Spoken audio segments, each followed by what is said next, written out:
Барлықтарыңызға сәлем. Бізде бүгін жаңа рецепт. Мен деген кішкене ауырып қалдым, бірақ сонда да рецепт түсірдім.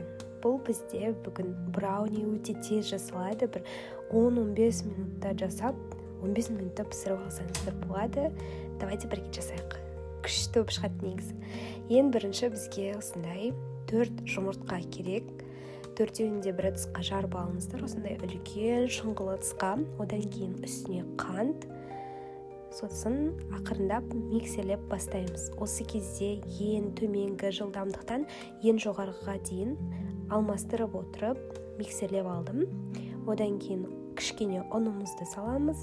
Оның үстіне разрыхлитель, одан кейін какао қосамыз. Шоколадты ерітіп те қоссаңыздар болады осы кезде.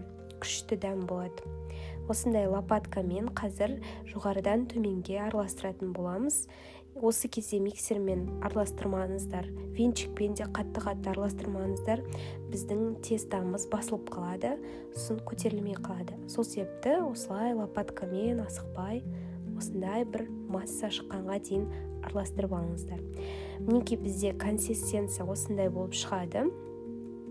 Енді осы формамызды майлап, қазір міне мен барлығын құйып жатырмын. Майлаған кезде жан-жағына май жақпаңыздар. Мен өзім солай жасаймын бұрыннан. Осылай артық шариктерін алып, духовкаға жібердім. Бетіне кішкене шоколадты ерітіп, осылай жағып, тағы да теркадан еріттім. Олар ерігеннен кейін қайтадан еріп кетті бірге. Сол себепті қайтадан үстіне жағып тастадым. Ал қазір кесеміз. Өте жеңіл, өте тез дайын болады. Шайға немесе бір десерт ретінде тез-тез жасап жіберсеңіздер болады. Мен өзім брауниларды жақсы көремін. Сол себепті маған қатты ұнады.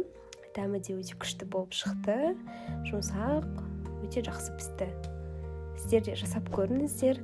Менің каналыма тіркеліп қойыңыздар.